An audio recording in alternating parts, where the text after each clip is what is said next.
আমি Purnendu online class সকল ছাত্রছাত্রীকে জানাই সুস্বাগতম। আমি আজকে জীবজগতের নিয়ন্ত্রণ ও সমন্বয়ের স্নায়ুতন্ত্র চ্যাপ্টারের সাজেশান দিচ্ছি 2025 মাধ্যমিকের জীবনবিজ্ঞান সাজেশান 2025 স্নায়ুতন্ত্র। 1 নম্বর প্রশ্ন হচ্ছে দৈহিক উষ্ণতা নিয়ন্ত্রণের সঙ্গে যুক্ত মানব মস্তিষ্কের অংশটির নাম কি? না উত্তর হচ্ছে হাইপোথ্যালামাস। 2 নম্বর প্রশ্ন হচ্ছে মানব দেহের কোরটীয় স্নায়ুর সংখ্যা কটি? না উত্তর হচ্ছে 12 জোড়া। 3 নম্বর প্রশ্ন হচ্ছে প্রতিসারক মাধ্যম হিসাবে কাজ করে চোখের এমন একটি অংশের নাম কি? হচ্ছে কর্নিয়া। 4 নম্বর হচ্ছে মানুষের অক্ষিগোলকের আলোক সুবেদী স্তরটির নাম কি? তার উত্তর হচ্ছে কি? না রেটিনা।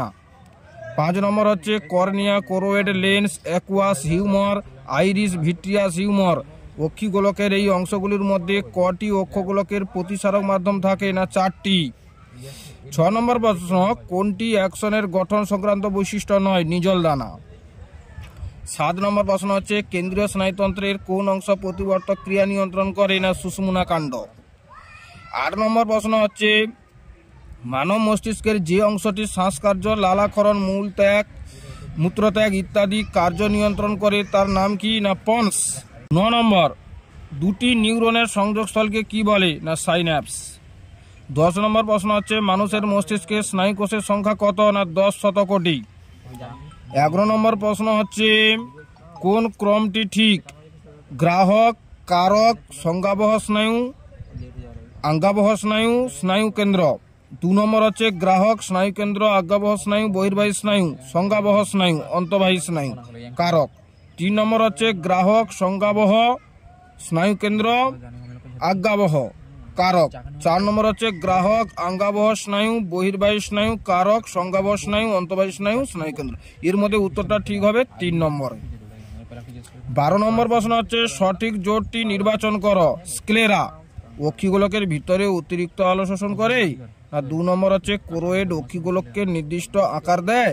না 3 নম্বর লেন্স আলোকের প্রতিসরণ ঘটায় ও উপযোজন সম্পন্ন করে। না 4 নম্বর হচ্ছে রেটিনা লেন্সকে সাসপেনসরি লিগামেন্টের সাহায্য ধরে রাখে। এর উত্তর হবে 3 নম্বর লেন্স আলোকের প্রতিসরণ ঘটায় ও উপযোজন সম্পন্ন করে। 13 নম্বর প্রশ্ন হচ্ছে মায়োলিন আবরণী দেখা যায় কোথায়? না কোনো নিউরনের অ্যাকশনে। 14 নম্বর প্রশ্ন হচ্ছে একটি আজ্ঞাবহ ও ইনফারেন্ট স্নায়ুর নাম কি? না অকিলোমোটর। নম্বর হচ্ছে চলন ও গমনের সময় কোনো ব্যক্তির দেহভঙ্গি ও দেহের ভারসাম্য মস্তিষ্কের কোন অংশ দ্বারা নিয়ন্ত্রিত হয়? না লঘু মস্তিষ্ক। 16 নম্বর হচ্ছে কোনো ব্যক্তি ক্ষুধা ও তৃষ্ণা নিদ্রার মস্তিষ্কের কোন অংশ দ্বারা নিয়ন্ত্রিত হয়? না হাইপোথ্যালামাস। 17 নম্বর হচ্ছে চোখের কোন দৃষ্টিজনিত ত্রুটি সংশোধনের জন্য উত্তর লেন্সযুক্ত চশমা ব্যবহার করা হয়? না হাইপারমেট্রোপিয়া। 18 নম্বর হচ্ছে চোখের কোন দৃষ্টিজনিত ত্রুটি সংশোধনের জন্য অবতল লেন্সযুক্ত চশমা ব্যবহার করা হয়? উত্তর হচ্ছে মায়োপিয়া। 19 নম্বর হচ্ছে শিশু হাঁটতে বা কথা বলতে শেখা কোন ধরনের প্রতিবর্তক ক্রিয়া? না অর্জিত প্রতিবর্তক ক্রিয়া। এরপরে লং কোশ্চেনগুলো আসবে এর পরের ভিডিওয়।